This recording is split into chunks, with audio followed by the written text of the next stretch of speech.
right, I'd like to welcome everyone to this board meeting of the Salt Lake City School District Board of Education on Tuesday, August 4th. It's 6:31 p.m. and we are live and streaming. Thank you all for joining us. We're glad to have you all here. I'd like to have you all join me in the Pledge of Allegiance. Stand and join me. Thank you.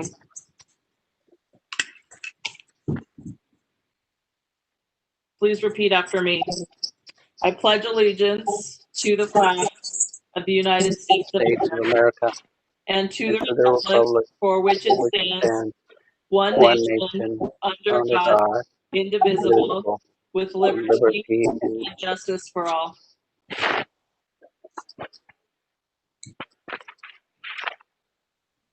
Thank you for joining us. I know it seems like we just met. It's because we did meet last Thursday. I'm always happy to see you and spend time with you.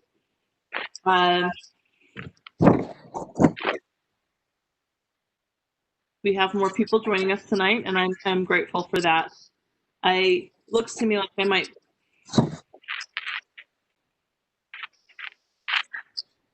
want to make sure we have everybody here who's supposed to be here.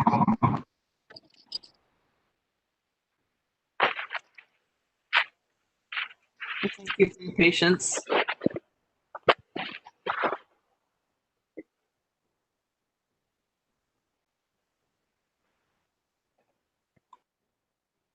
Paul, was Kelly coming? He responded to your email. Oh, no. I'll just text him real quick. I thought it was, sorry. We're waiting for Nate, who's got connection problems as well.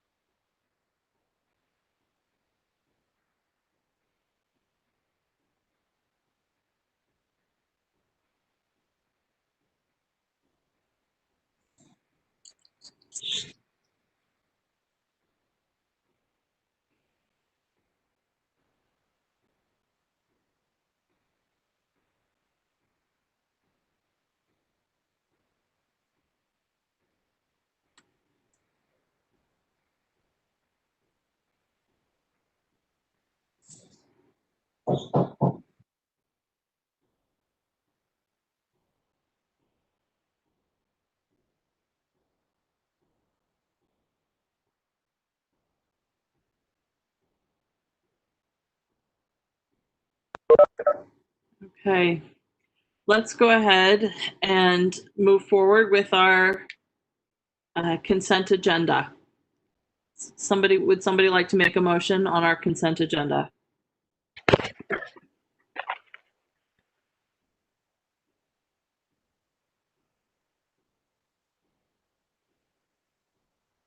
Go ahead, Sam.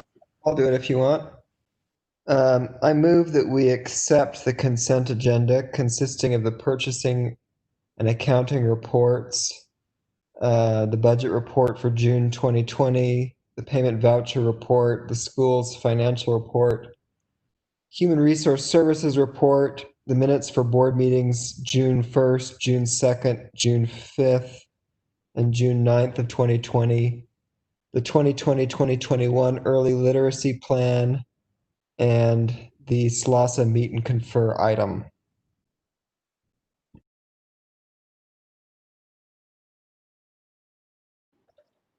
Okay, so it's a motion to accept the consent agenda by Sam, seconded by Christy. Do we have any discussion to the motion?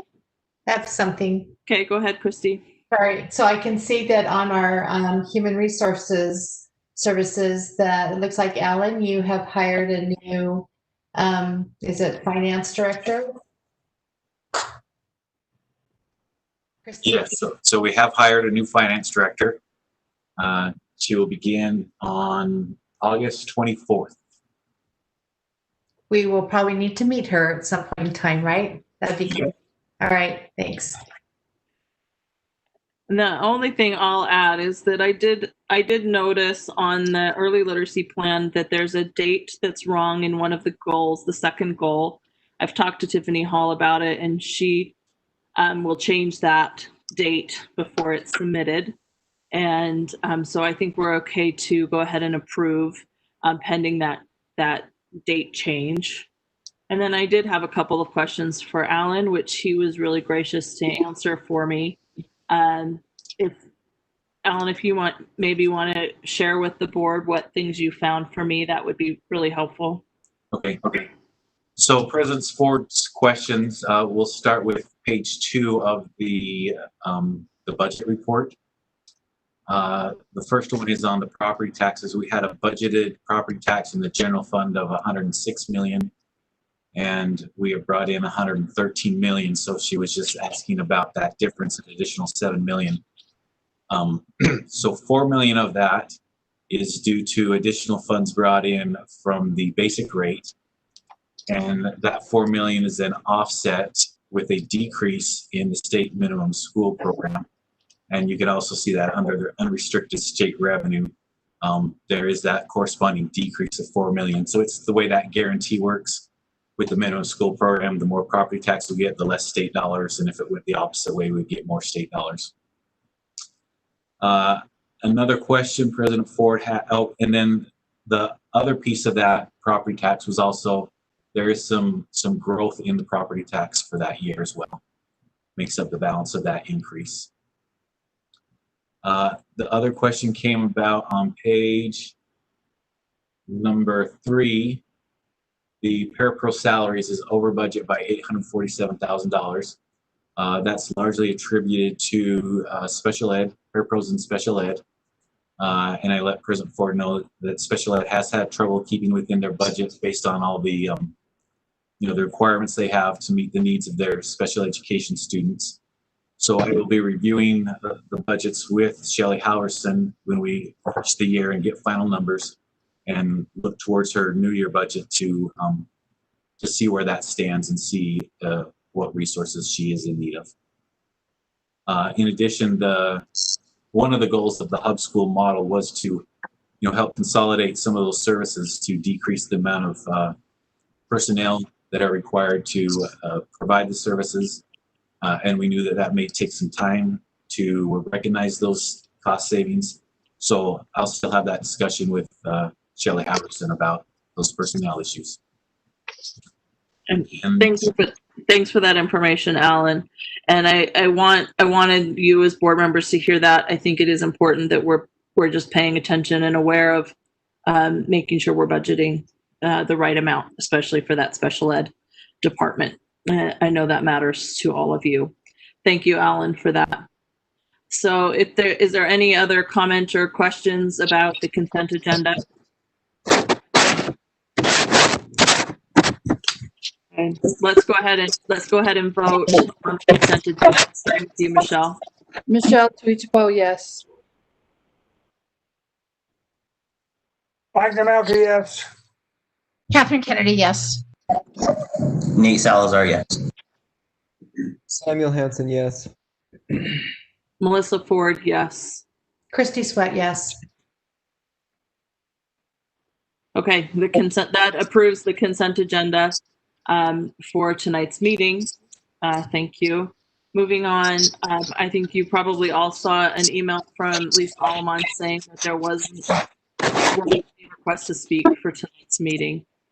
So we'll move forward with the report section of the meeting. And the first item is the state auditor training affirmation.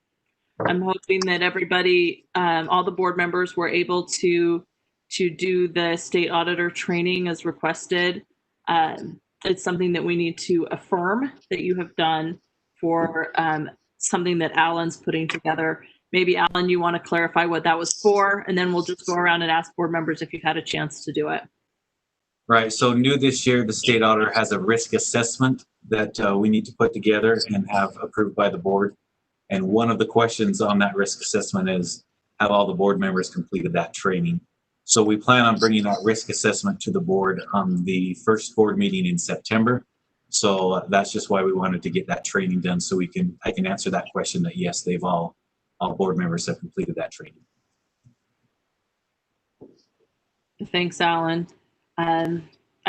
My understanding is that from seeing your emails, board members, that you have completed that. But let's go ahead and make that public affirmation, starting with you, Michelle. If you've completed it, say yes. Yes. Mike DeMalka, yes. Catherine Kennedy, yes. Nate Salazar have started but not completed.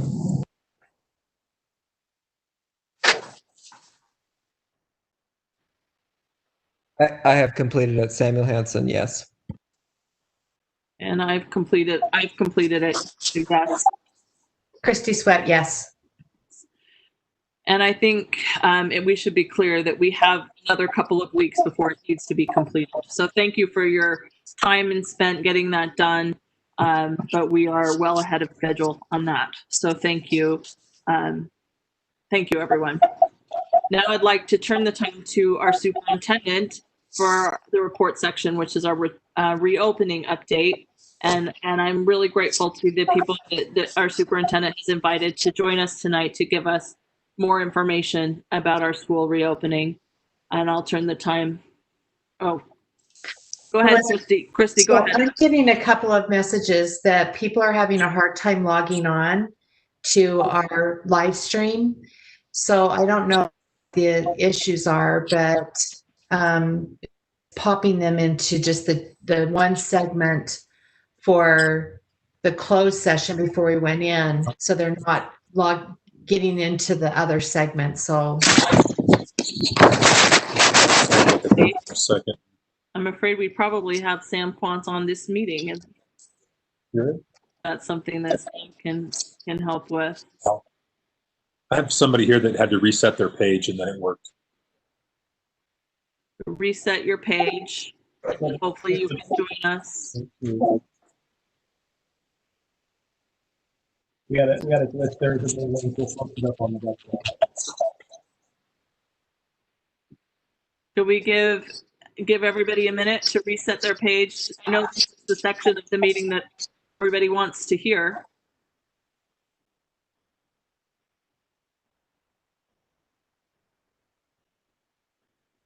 How do you reset your page? Just refresh, I think. I don't think any of us need to do it. No, we don't need to. We're here. But anybody who's watching our live stream,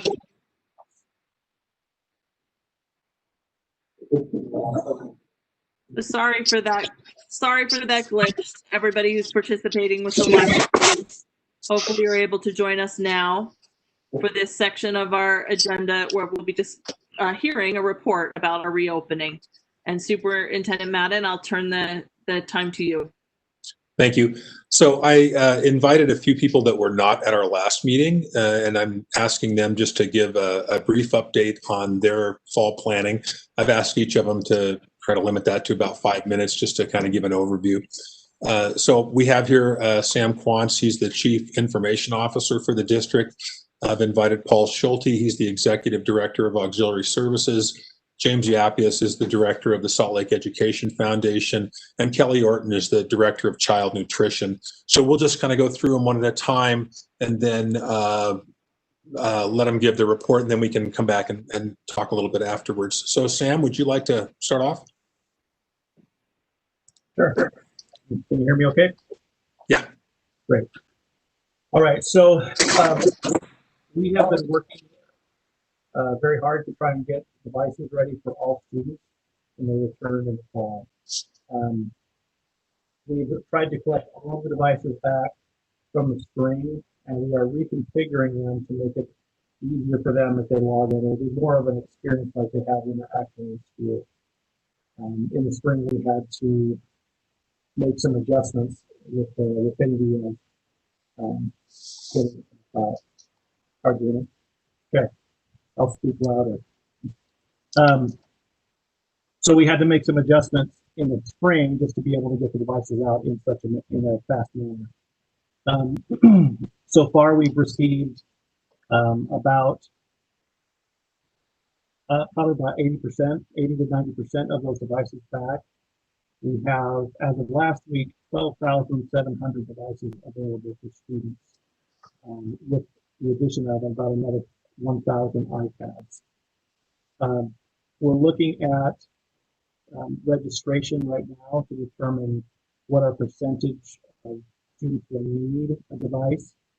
As of, we're probably estimating around 20%, but we'll have to run those numbers a little bit more to see which students are requesting the device. We still have a lot of registration that needs to take place. We've ordered an additional 2,000 devices to replace devices that didn't get returned in the spring. And we're still hoping that some of those devices will come back. We've contacted families and are looking forward to even increasing those numbers a little bit more. In addition to that, we've ordered another 2,000 devices that should be here at the beginning of October. That was built with our purchase with the annual budget. And then we've received some additional CARES funding to purchase another 2,000 devices on top of that. All in total, we'll be approaching 19 to 20,000 devices in the district to be able to turn data. Again, not all of those will be available at the beginning of the year, starting August 25th or September 8th, depending on when the students come to pick up the device. But we're working hard to devise a plan that we'll be able to distribute those. I'm meeting with the network directors tomorrow in order to talk about the best way that principals and schools can distribute those devices. Internet connectivity is the next challenge, right? We have ordered about 600 T-Mobile hotspots, and we have 10 mobile Wi-Fi hotspots that can be put on buses. We found success when we actually put them inside apartment complexes. We're using them right now to help schools register outside rather than coming into the buildings. So those 10 devices provide us some flexibility while we're at our schools. Also been working with James Yappius in the foundation. We've been working directly with Comcast to try and establish a contract with them to help provide internet access for families who may not be able to either get a hotspot or need something a little more permanent in their homes. And we're investigating all sorts of other ideas. Right now, some of our challenges that we're facing is the supply chain. Trying to get devices in is a slow process.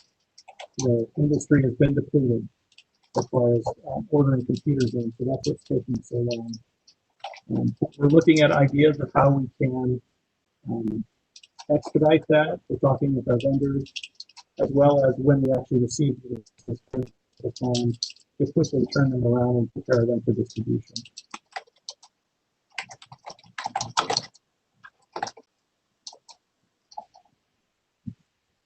So that's where we're at right now. We're also working on, as far as support, we're working on creating a technology pamphlet for parents that will talk about how they use their device, where they get support, how they can do things like change their own students' passwords, anything that will help the parents and families get on.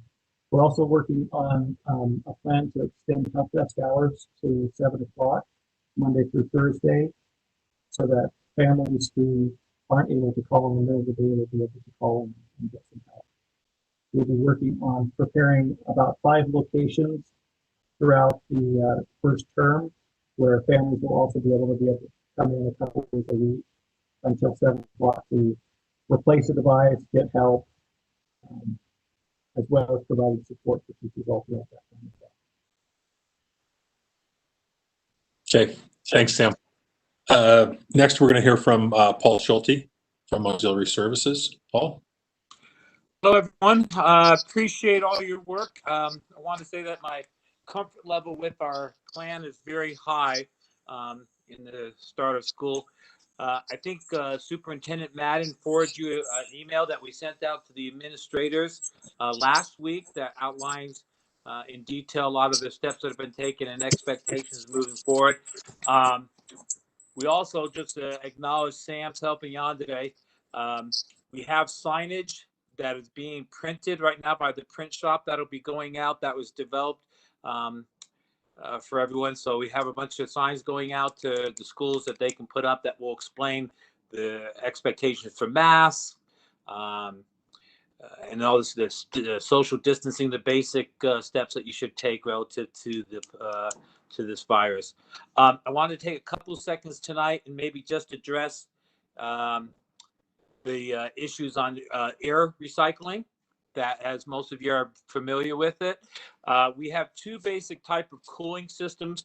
The first one is more simpler. It's called an IDAC system.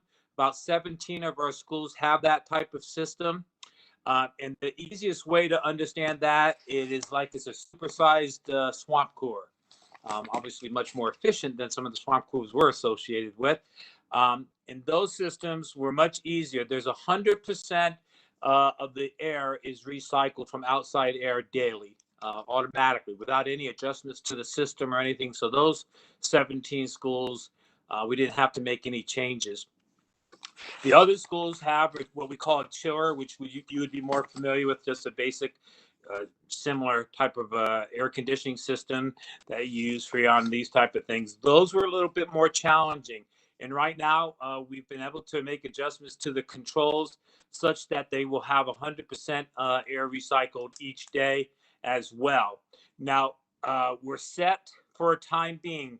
When we get close to winter, then there's some challenges, because once the temperature, outside temperature of the air gets to a certain level, below 55 degrees, then the dampers close for obvious reasons. So the engineers helped us really well, and engineers outside of the district, to come up with the solution for these dampers to be open. We start about 3 a.m. now, which is earlier than we normally have run them.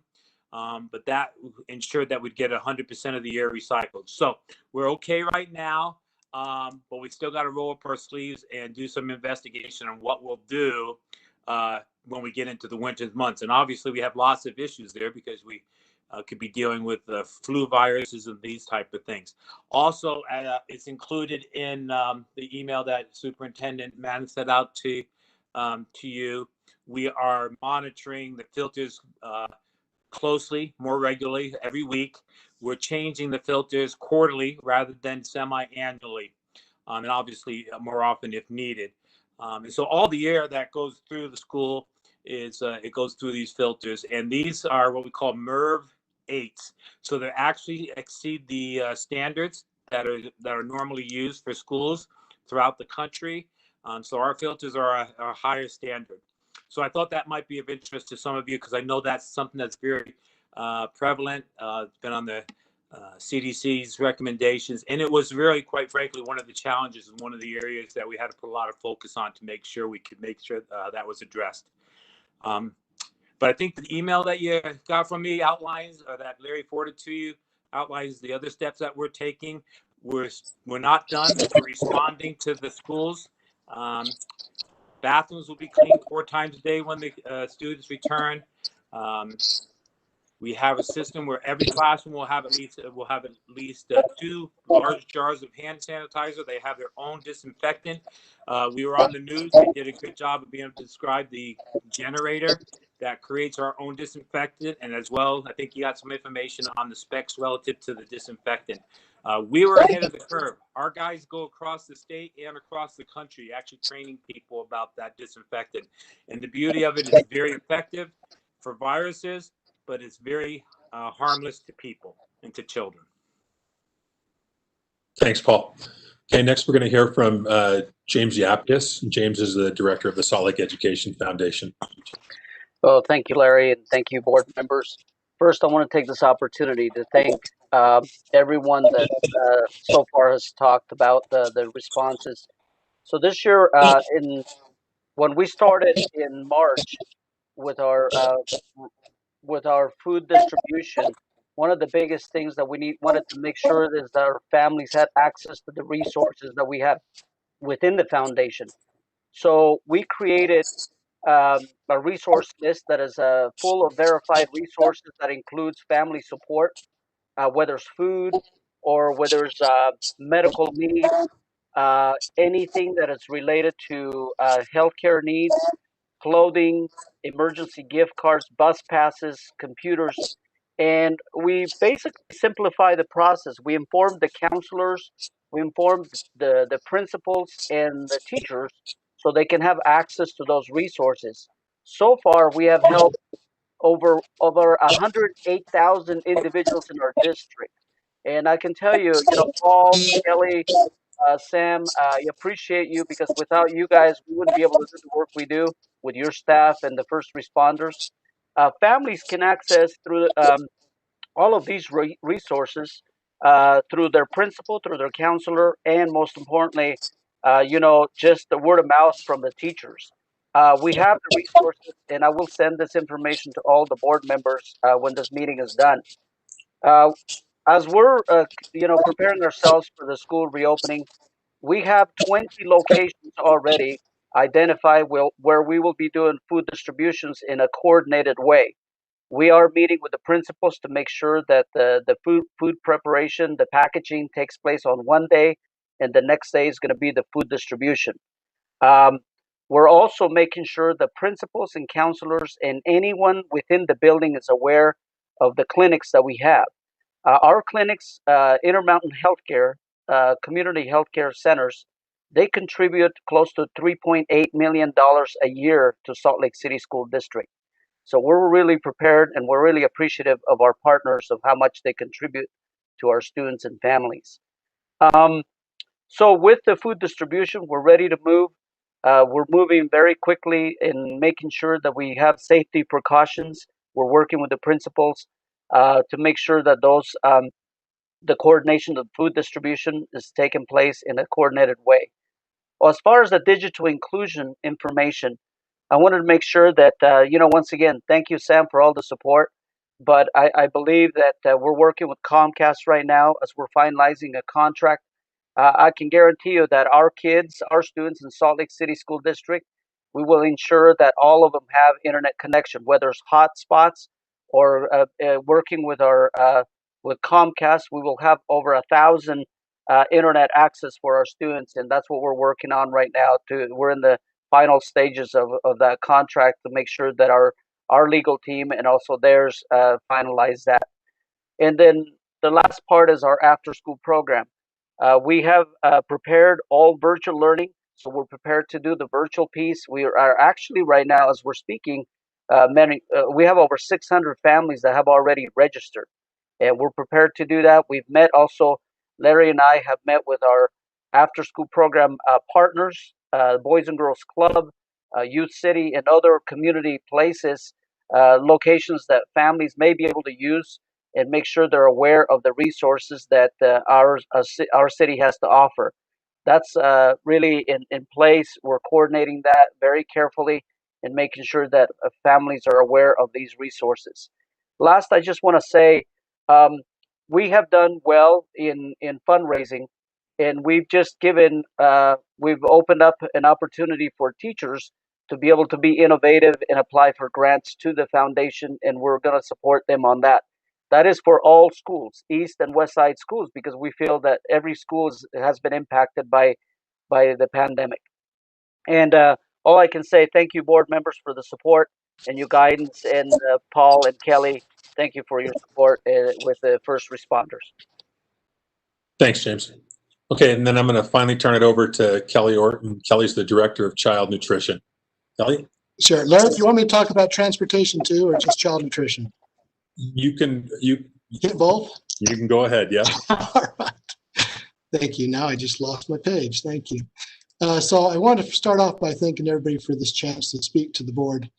I want to just, first of all, just point out what type of employees we've got working for us in our district, those on the front line. Since we went into this emergency feeding program in March 17th, we've served 954,610 meals. I just want you to put that in perspective. That's over 97 days of serving. So we've put a lot of effort into providing meals to the families during this time. Unfortunately, the waiver to extend the summer feeding program will expire on August 31st. So therefore, when students return to school, or when we begin school on September 8th, we'll once again have to resume the regular school meal programs that require the student to qualify for free and reduced meals, benefits and to pay for their meals. It's important to note that the price of the meals will not go up this year. We're going to keep them the same price, even though the cost of a sack lunch that we're going to be doing does go up. So as we prepare to start the school year, our focus as a team in child nutrition has been on these 4 benchmarks. 1 is the student and employee safety. 2 is the access to the nutritious school lunch and breakfast for all students, even those who are at home during the school year. 3 is to limit the stress placed upon families. And the 4 is just a smooth transition when students return to school. So what we've done is there's a waiver we're going to take advantage of, a federal waiver that allows parents to pick up their meals for their kids. The time and place when the children eat is another waiver. So what it means is we are prepared to have up to 5 days of lunches and breakfast ready to pick up at the school for parents to pick up for their students as we start off on September 8th. And it's pretty simple. They come through, they'll have to identify who they are because we have to attach we have to make sure that who the child is and if they pay for it or not. But they'll come into the cafeteria, they'll pick up their meals and they'll be on their way, and it'll be one time the parent has to come to the school for the week instead of every day. These meals will be easy to prepare, heat and serve, entrees. They'll receive basically frozen refrigerated milk and frozen items they have to keep in their store in their fridges and freezers. If the parent or the family is unable to prepare the meals for whatever reason, we will be prepared to provide a hot meal too on the day. They'll have to request that. That'll be a separate thing, but any family can request that if they'd like.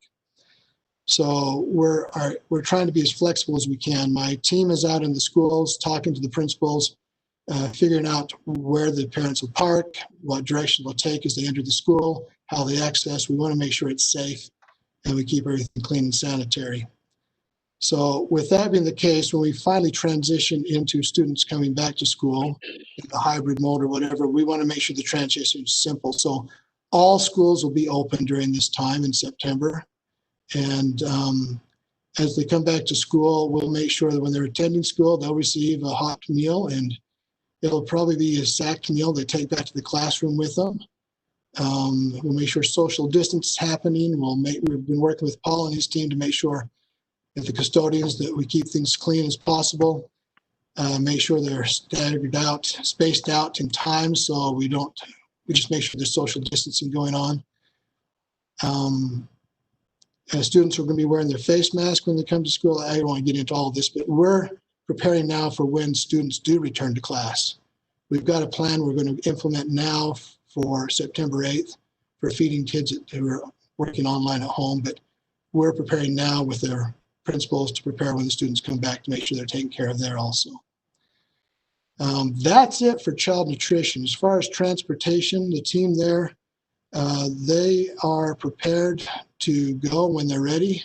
They're already providing routing for activity trips and so forth. Special needs students who we will probably have in the schools in September, making sure they're taken care of with food and transportation. As far as the buses, we're looking at 1 child per seat, and that's up to 26 seats in a large bus. We'll put barriers up for the bus drivers. We're gonna require face masks be worn on the bus. Now those face masks, hopefully the children bring them with them. If not, we'll have some disposable ones that the bus drivers can hand out as they get on, because we don't want to turn a child away. Drivers will have gloves, face masks. Some will have face shields, depending on when it's applicable, if we need it or not, for our attendants. And after each route, we're going to disinfect. We have a disinfect plan where we disinfect and wipe off the seats and get ready for the next run.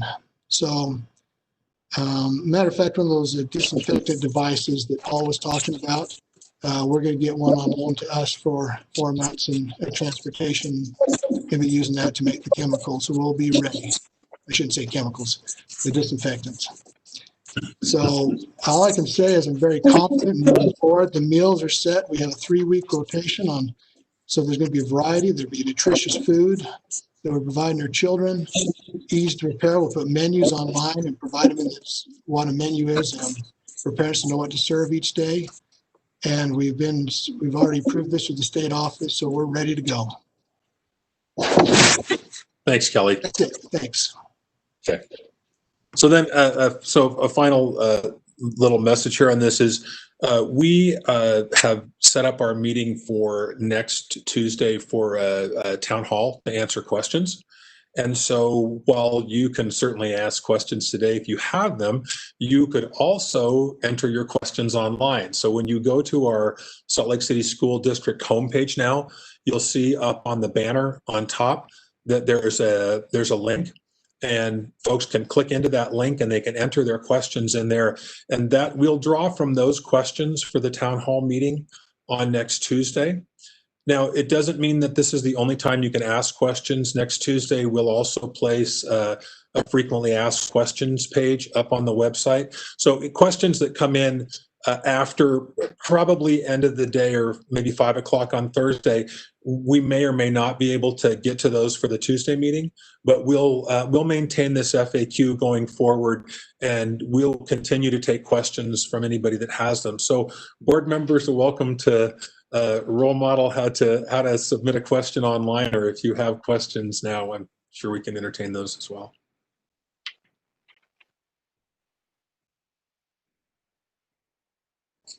Thanks, Superintendent. I see a few hands, Catherine and then Christy.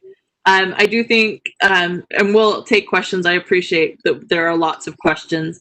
I also really appreciate that we will be have that link on our webpage now for people who are listening to ask questions. And as you said, if those questions are received by Thursday at 5, we will address them next Tuesday. But those questions will continue to, you'll continue to have questions, and we'll continue to collect them and answer them on a frequently asked question page, also on our district webpage. So I'm going to start with Catherine. I think I saw your hand first. So go ahead with your questions, Catherine. Great, thank you. Thanks for those reports. Really appreciate them. And thanks for the opportunity to ask questions, Superintendent Madden. I think that's a great way for people to get their things asked and answered. I just have a couple of questions for Sam. I thought your report was really interesting. I wanted to ask you what devices are typically given to what students at elementary, middle, and high school. How old are our devices that we're giving our students? What condition are they in? And are we teaching students or asking students to use their own phones or smartphones for hotspots? And is that something that we're able to do at all for the kids? Yeah, that's a great question. Thank you. So the primary device that we use is it's called an HP ProBook X3 touch Windows PC device.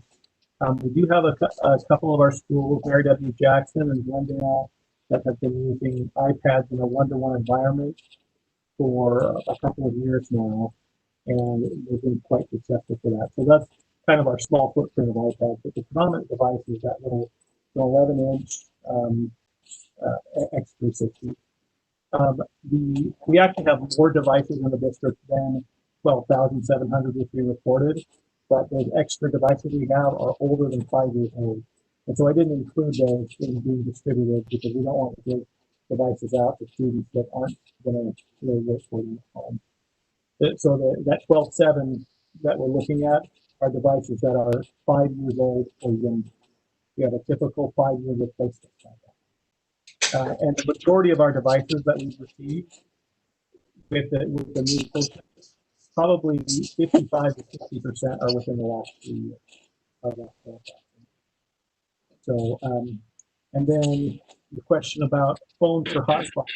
In the spring, we used that initially because carriers provided free, unlimited data usage while we were still waiting to get hotspots in. We had a big traffic jam with all the other districts in the nation trying to get those hotspots.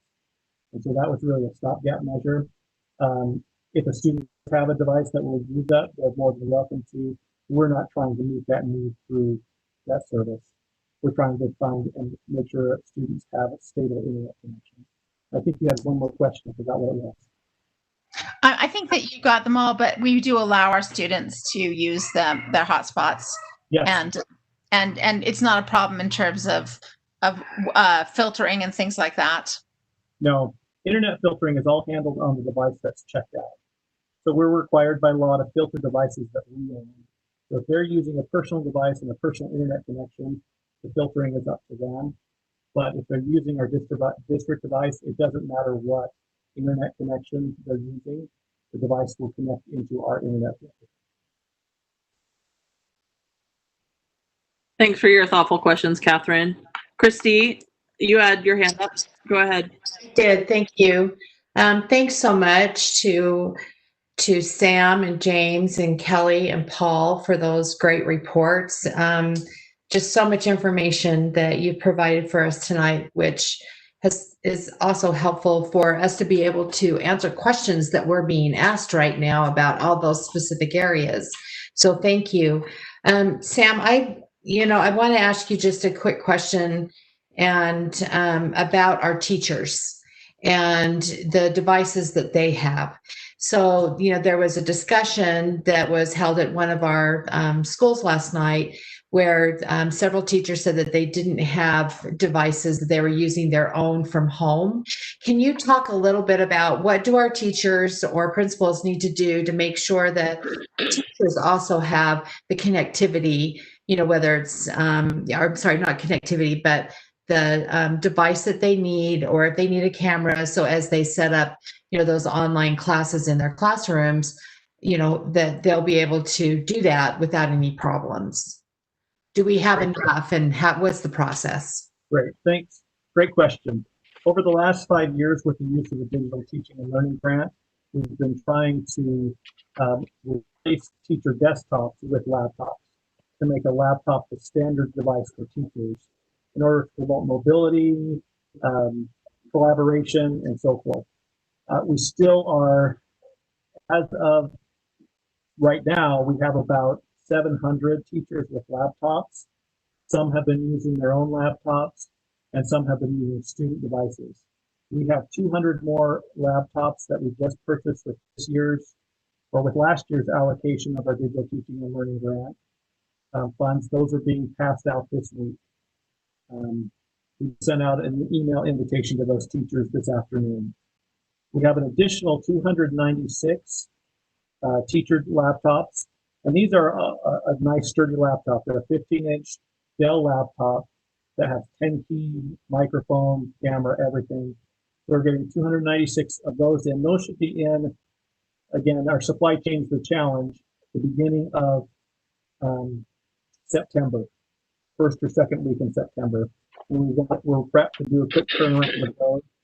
And then we just ordered an additional 211 laptops for teachers. That will provide us enough devices for every teacher in the district, a laptop. And in addition, we're working on ordering about 400 web cameras is our goal. Web cameras are almost harder to get than laptops right now. And so we've got some on order from one of our vendors. We went on Amazon today and tried to strip everything out that they had there. So what that's going to do, it's going to allow us to turn any laptop that we have that doesn't have a camera into it into a web-enabled device.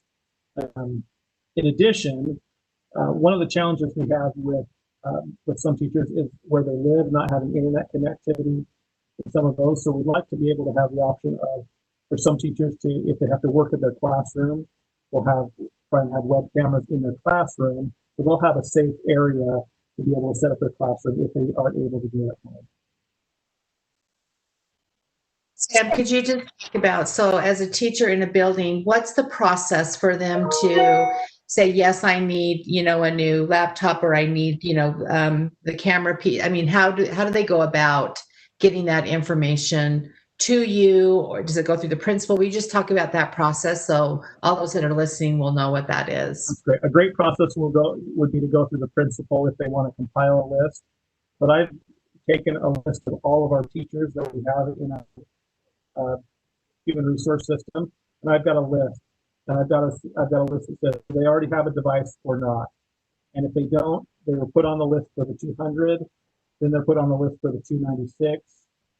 Any device, the goal will be, I'll just go through that list and give a web camera to any teacher that doesn't have a laptop. So they'll be able to immediately go into the classroom and use that as a web-enabled device. That's so great. So it's good to hear, that we have some additional monies that we're working within the budget. And Alan, if we need to go into the capital, then we've got that capital money that we can also help provide to Sam to make sure that we get to that one-to-one and all the connectivity. Is that right? Right, that would be available. That'd be great. Okay, thanks so much. So Paul, I had a question for you. I think that there's just so much work that you all are doing in our schools. How are you doing on hiring? Will you be able to, do you feel like all your positions are filled and you've been able to find who you need? Yes. We just, right now, any vacancies that we have is just the normal amount we would have this time of year. So we're okay. Our strategy is, I visited with Alan about this, is that we have allocated any carryover from the previous year, particularly in our custodial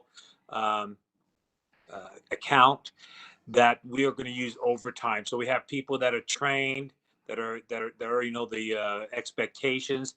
And so we'll be bringing in a lot of the folks you see, the sweepers and these type of things, obviously not our student sweepers, but others earlier in the day. We'll have overlap again to meet that expectations of all the restrooms being cleaned 4 times a day, to be hitting all those touch spots 4 times a day. And so our strategy is to let folks work overtime. It's also cost effective.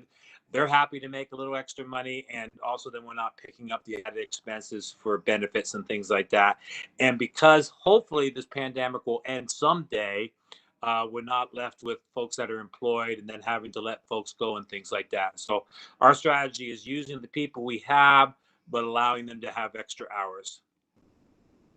Paul, that's so thoughtful. Thank you so much, about thinking about your employees in that way. And we just appreciate everything that's going on there.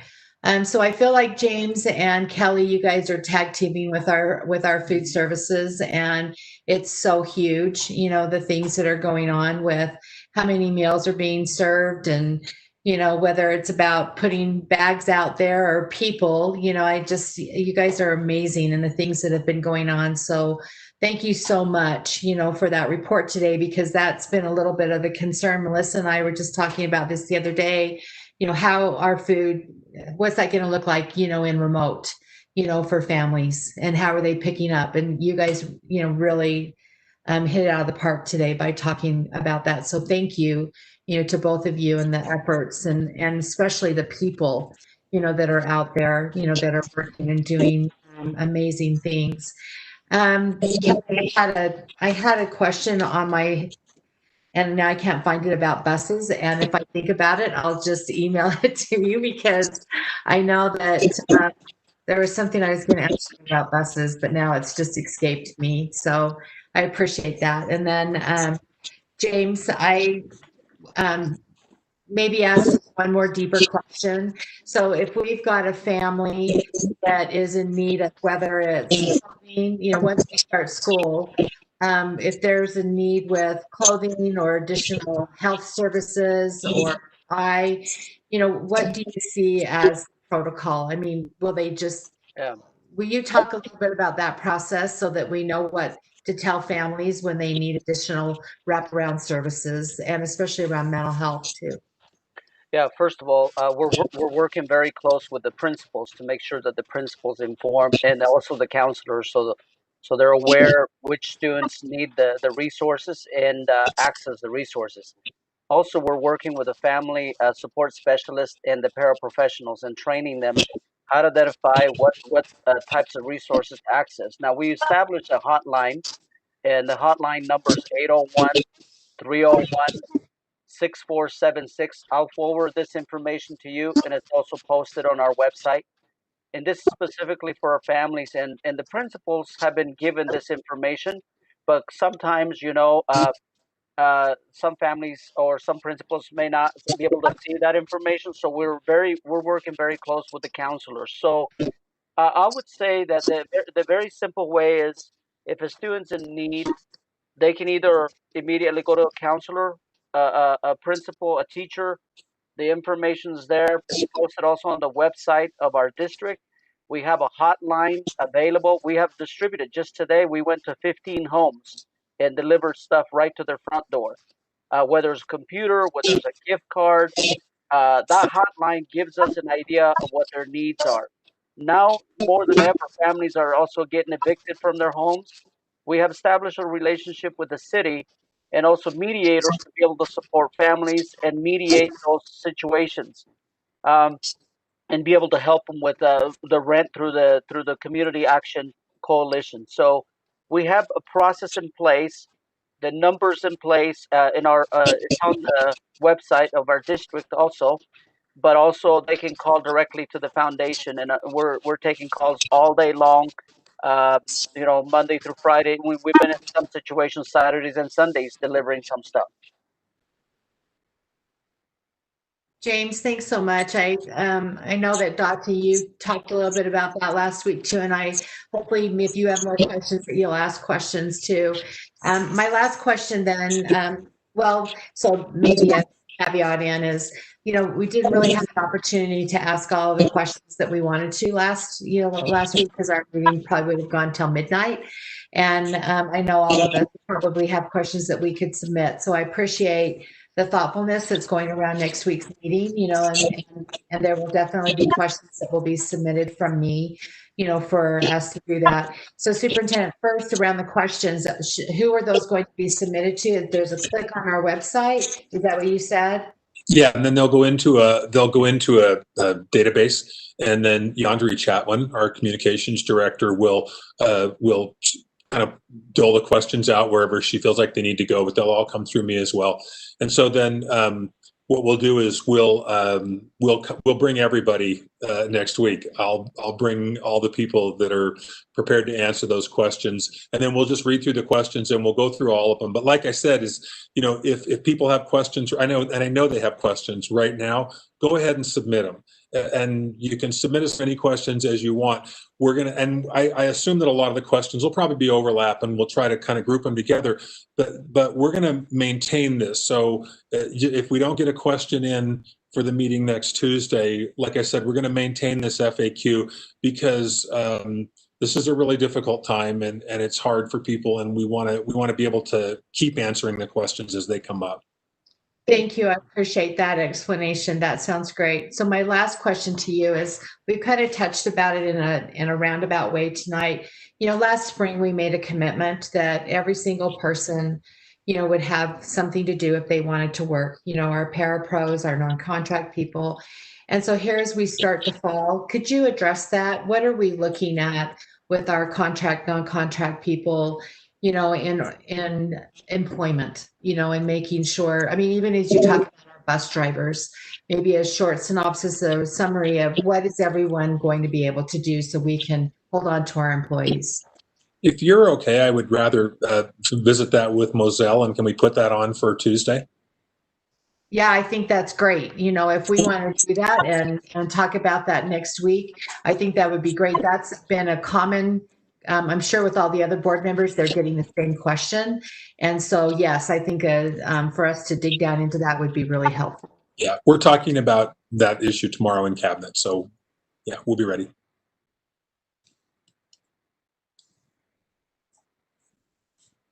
Thank you. Sam, go ahead. I'll just say thank you to all four of you.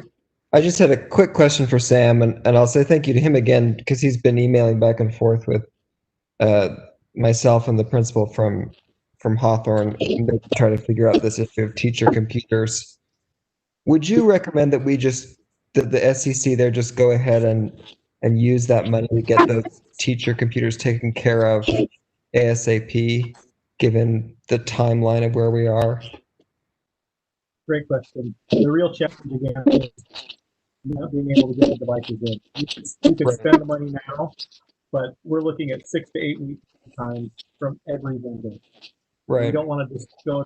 We just don't want to, Walmart or Savings Club and pick one off of the shelf to go with consumer device. We want good, stable business devices that will work on our network. Thank you.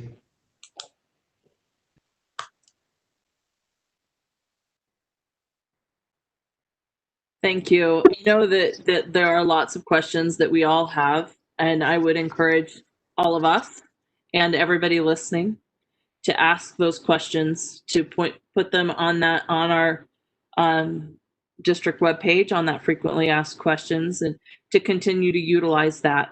I think that will be a really helpful resource for all of us and for all of our parents, all of our teachers, everybody who's got questions, all of our employees, and a way for us to make sure that we are responsive to what you've got on your mind and what you're concerned about. Thank you, Superintendent. Thank you. Melissa, may I ask Alan a question? Absolutely. Alan, the question is, if we take money out of capital projects, is that money ongoing or one time? So that would be one-time transfer, or if we buy qualifying expenditures out of capital, so that'd be one time. So it's all going to be one-time money? Right, at one time as needed. Legislature did allow us to transfer funds from capital to general this year and next in response to the COVID pandemic, but they're one-time movements. Okay, thank you. My question. Thank you, everybody, for your thoughtful questions. Let's go ahead and move forward to the discussion agenda, beginning with the superintendent's search RFP update. We have an RFP committee for the superintendent search firm that consists of Vice President Salazar, Board Member Sweat, and Board Member Kennedy. Do you have a report for us on where we're at with that process? I do. Thank you, President Ford. And we're still somewhat early in the process. We did have a chance to, as a board, collectively, to go ahead and move forward with the RFP process that was outlined in our discussion a few meetings ago. The RFP was published on July 27th. It closes on August 20th. And board members Kennedy and Sweat and myself and Mr. Barnes are working on scheduling a time to meet, not only to go over those proposals and figure out how we're going to score them, but also to just kind of go over the rules and regulations of participating in a committee like that. So we're still kind of in a wait and see mode. It's been sent out to thousands of vendors across the country. And we've actually had not necessarily any responses yet or any proposals submitted to us. But we have had an opportunity to see that people have been looking at that proposal, which is encouraging for Tyler and I so far. So we will have a better sense of how we're moving forward after the 20th. Thanks for that report, Nate. Do we have any questions or discussion about that? All right, thank you. That'll be an ongoing thing, and we appreciate the work Vice President Salazar has put in on that. It's been a lot, and then also board members Kennedy and Sweat. I really appreciate your work on that as well. It's important work. Thank you for doing it. Moving on, the next thing on our agenda is the board meeting schedule. This is here because at one time we talked about potentially adding, even maybe needing more meetings. My understanding is that because we will be meeting next week and doing the frequently asked questions, I'm not sure that we need to add another meeting. So my recommendation would be that we don't, but it's on here for discussion. Superintendent Madden, do you have a comment on that? Yeah, I don't feel like we need to add another meeting right at this time. That's a short comment, but. No, thank you for that. Any feedback from board members on that? I appreciate the time you've already spent with the additional meetings. I know that it takes a lot of your time, and I appreciate the time that you spend doing it. It's important, and I value your time, and I thank you for it. Moving to the next item on our discussion agenda, we have our board agenda items for 2020-21. This is a list that we, as a board, put together in our planning session during our first meeting in July. Vice President Salazar has done a great job, I think, in putting that list together. You've all had an opportunity to see it.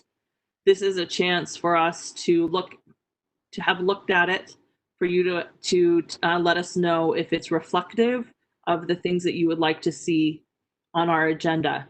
I'd also like to extend an invitation to our student board member, Dottie, to look through that and think about things that you might like to add as a priority for you, for us to discuss during the next school year. And I'll open this for discussion from board members. If it reflects what you'd like us to discuss, then great. If there's things that need to be added, also great. This is a draft. And this is also what Nate and I will pull from with the superintendent and business administrator to set our agendas for the upcoming year. President Ford, if I could, and thank you for emphasizing that this is a draft. It's certainly not complete. I know there's a few things that still need to be added to it, so I do apologize if there are items that we discussed in our planning session that aren't there. But please let me know, and I'll make sure to get those added. If you do scroll down to that second page, you'll see a tentative date. So originally I had put this into a spreadsheet, and so I think just in how it got saved in various places, it's turned into more of a Word document, but we can continue to work on that and just ultimately have a discussion about how we prioritize those dates. I think there's a few things that kind of fall into more seasonal categories, like the legislative session, potentially this census, work and numeration that we'll be working on relative to some kind of a report that we can have with a community partner. But nonetheless, I'd certainly open it up to conversation and feedback.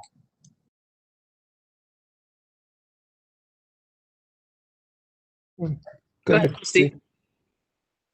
So Nate, thank you for putting that together. That's always it's such a hard list to put together, from the conversation that goes back and forth with all of us.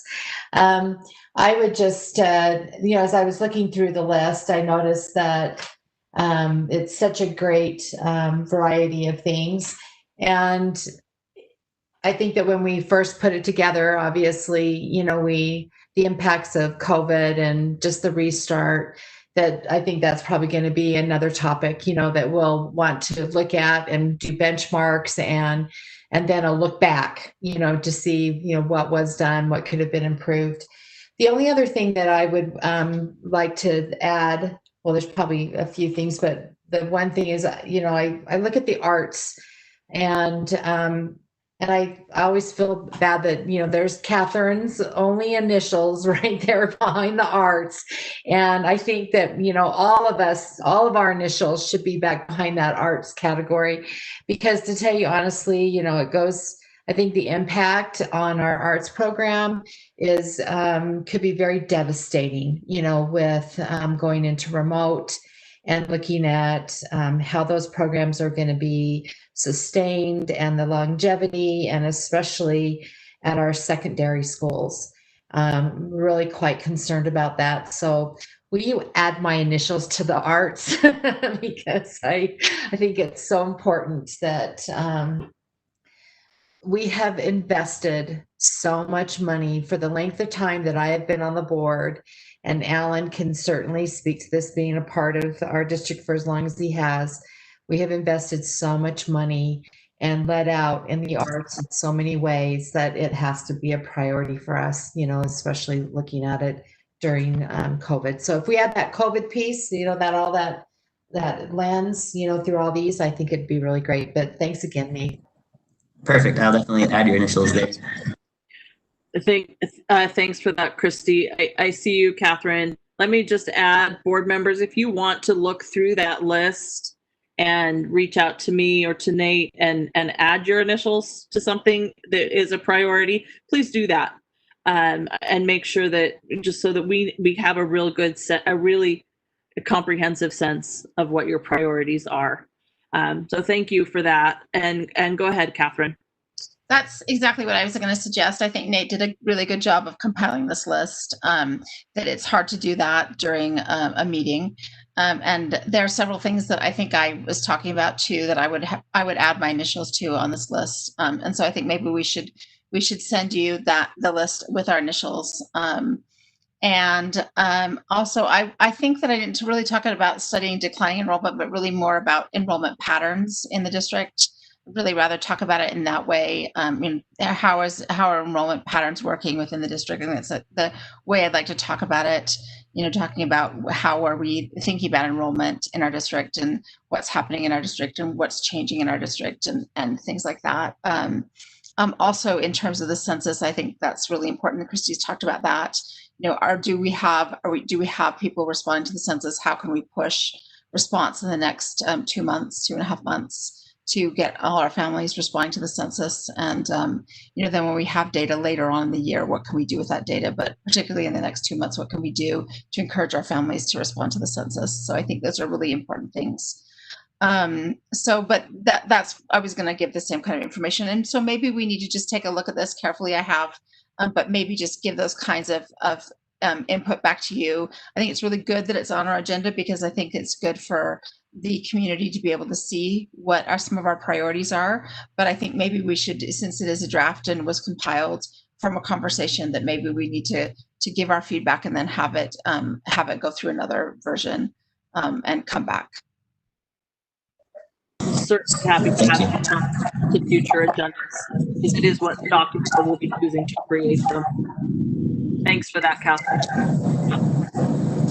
Let's take that as our direction for this. Board members, read through that list, make sure that it is reflective of the things that you want to prioritize discussion on next year.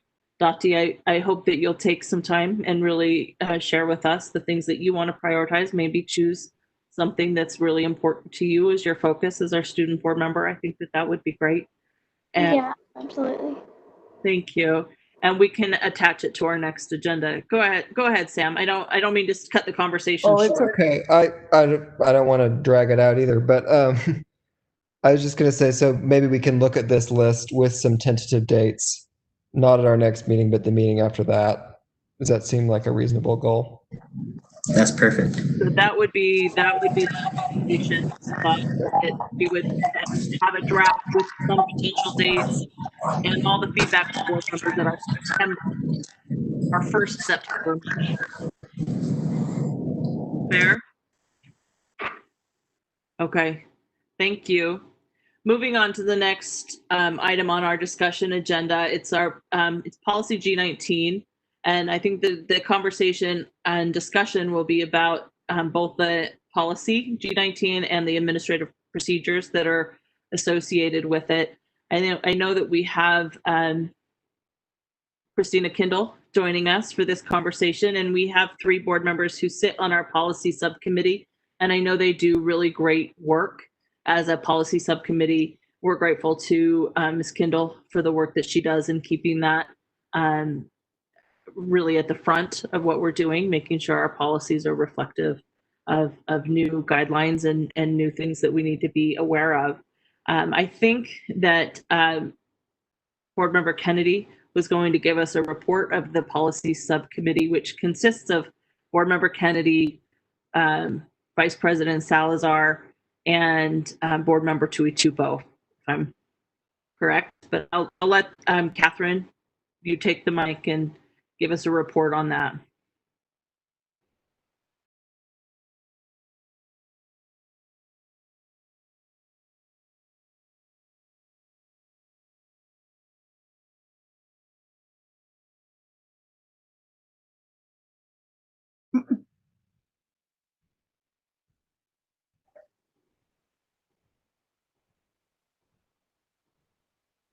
Looks like Catherine might be having some tech. Oh, there she is.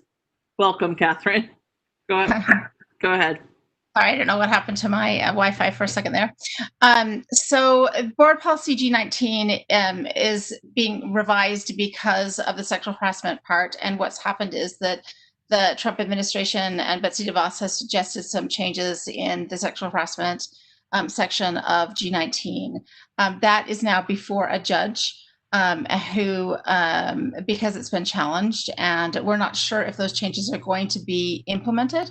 And so Christina Kindle has spent, our board attorney Christina Kindle has spent a lot of time going through the 2,000 pages that Betsy DeVos's office has prepared to change this document. and compiling that into a new policy. So if we have to change the policy, we will. If not, we will keep our old policy. So this is ready if we have to implement it. And if we don't, then we will keep our old policy. So that is my understanding, and I think the committee's understanding. And if that is that correct as far as is my summary correct, Christina? Yeah, currently, the thought is that we might have to implement them on August 14th. That's the effective date of the regulations, unless the injunction goes into effect and we can delay the implementation. So exactly what Board Member Kennedy said is correct. We're hoping to have a conditional approval. Normally, when the board approves a new policy or administrative procedure, we would put them online immediately. We're just hoping for approval, but delaying the implementation until it's absolutely necessary. Thank you for that update, Catherine and Christina. I appreciate that. Do I have questions or comments or discussion about this from board members? Go ahead, Christy. First off, I just want to thank the policy committee. I mean, this is really amazing. I mean, there's a lot of work that has to be done. And just looking over, I know we're going to be looking at, the administrative procedures, but I just want to thank the policy committee because this is this is big. So thank you so much. And Christina, really, yeah. Thanks. I mean, as the policy committee, yeah. I mean, that's just everyone who's involved in it it's been amazing. So as I've read through both pieces, it's very thoughtful the way that it's been crafted. So thank you. I will definitely echo that. Thank you. Thanks to all of you for doing that.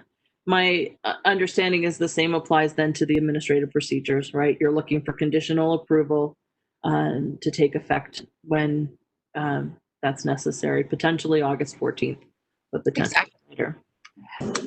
Can I say something? I just want to do a big shout out to Tina Hatch that she slogged through those regulations just as much, if not more so than I did. And I think she was super thoughtful in reaching out to all the employee groups and discussing options and coming up with a roadmap for the district to be in compliance. So just a huge shout out to her. I know she's not part of the policy subcommittee, but as the underlying owner for this, she took on a ton of work doing this as well. So I just wanted to say how much I appreciate her work as well and her thoughtfulness and really just all the research and training she did so that we could be compliant and in compliance by August 14th.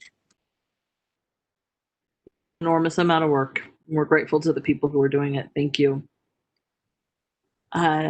Is that a hand, Sam? Do you have a question? No, I was just fiddling with my hair, but I do appreciate everyone's hard work. Thanks, Sam. Well, you've got your mic. Oh, go ahead, Catherine. I move that we move policy G19 and G19B administrative procedures from the discussion agenda to the action agenda. I'll second that. Let's go ahead and vote to move it to action. Michelle Tuichpo, yes.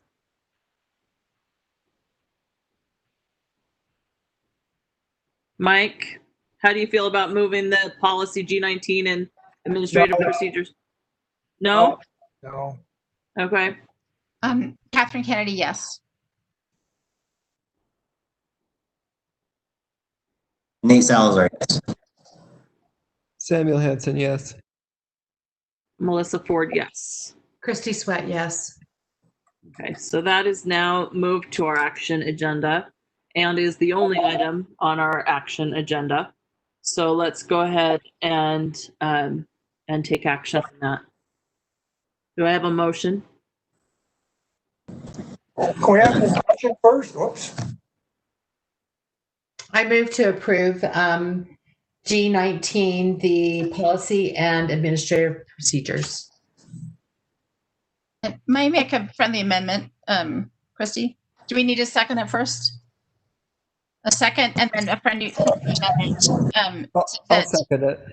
That we accept, that we approve it if needed, if we need it on the 14th only. Okay, that amendment's accepted. So we have a motion and a second that we approve the policy G19 and its accompanying administrative procedures conditional on its being needed to be implemented. That's the motion. Do I have any discussion to the motion? The only thing that I want to say, because it's a little bit of a concern, is, how many trainings are going to have to be done that are attached to this. And it is huge, isn't it? And I think that it's going to be a little bit of a concern. So it's amazing what's been crafted in there for our people to have to be able to do. Right. And to be compliant. Yeah. Thanks for that. Any other discussion to the motion? All right, then let's go ahead and vote. Michelle Tuichpo, yes. Mike Malka, yes. Catherine Kennedy, yes. Nate Salazar, yes. Samuel Hanson, yes. Melissa Ford, yes. Christy Sweat, yes. Okay, that motion passes 7-0. With Thank an you. amendment, right? Sorry, say that again, Mike? With Catherine's amendment, right? Right, Okay. right. Thank you, everyone. I would just like to say, please join us to all those that are watching for our meeting next week. Ask your questions and listen for your answers. Board members participate as well. And Superintendent Madden, I'll let you close the meeting. There might have been one more comment. Oh, sorry, I see hands. Sorry, wave at me. It's sometimes hard for me to see. Go ahead, Catherine. I'm sorry, I just have one thing, and that is a reminder about the pre-delegate assembly. And that is that the pre-delegate assembly for the Utah School Board Association is on August 21st from starting at 6 p.m. to 8:30. Of course, we'd love to have all school board members come to that. And that is the title of that is how will the constitutional amendment impact K through 12 funding? The speaker will be Brad Wilson, or the two featured speakers will be the Speaker of the House, Brad Wilson, and the Senate President, Stuart Adams. So those will be interesting speakers for us to hear, as they will be very influential in the coming legislative season. And so we'll be interested to hear what they have to say and how things will go forward. So I hope you can all make it. Again, that's August 21st, 6 to 8:30. You should be getting announcements in your inbox and probably also something mailed to you. And of course, as we know, Christy is very involved with USBA and also NSBA on the NSBA level. So we like to also see her as one of our intrepid leaders in those realms when we go to those things. So it's wonderful to go and see her and the work that she does for all of school board members across the country and all children in the nation, when we do those things and in the state. So that's what I have to announce. Thanks. Thank you. Thanks so much for that, Catherine. I really appreciate you keeping us current on all of that. And I do hope we can make it. I always enjoy it when I'm there. I neglected to give board members an opportunity to speak, and I know Christy had her hand raised. So if other board members have anything after Christy, that would be great too. Just let me know. Go ahead, Christy. Thanks so much. And, thanks, Catherine, for your kind words. It takes a village, right, for all of us to do the things that we need to do for our kids. I had a question asked that there's some of our community members want to know if they can donate masks and where they can do that. And James Jappia said that they can donate them on Tuesday and Thursday between 9 a.m. and 12 p.m. at our Liberty CLC. Maybe that could go up on our website too, Superintendent, so that if anybody wants to do that, that they would be able to donate masks, over at the Liberty CLC. Thanks for that, Christy. Any other comments from board members? I have something. All right, Mike. I would like to announce today that as a member of the Salt Lake City School Board, I am starting the process of acquiring a preservation easement easement on West High School. As the oldest high school in Utah and possibly one of the oldest west of the Mississippi, I feel that the original building of West High is an historical part of our heritage and should be preserved. Some members of this board have suggested tearing it down and spending millions of dollars building a new high school. All of West, with the exception of the main building, is of newer construction. About 1998, a seismic upgrade was completed on the main building as a part of a bond and has shown to be enough for the safety of the building.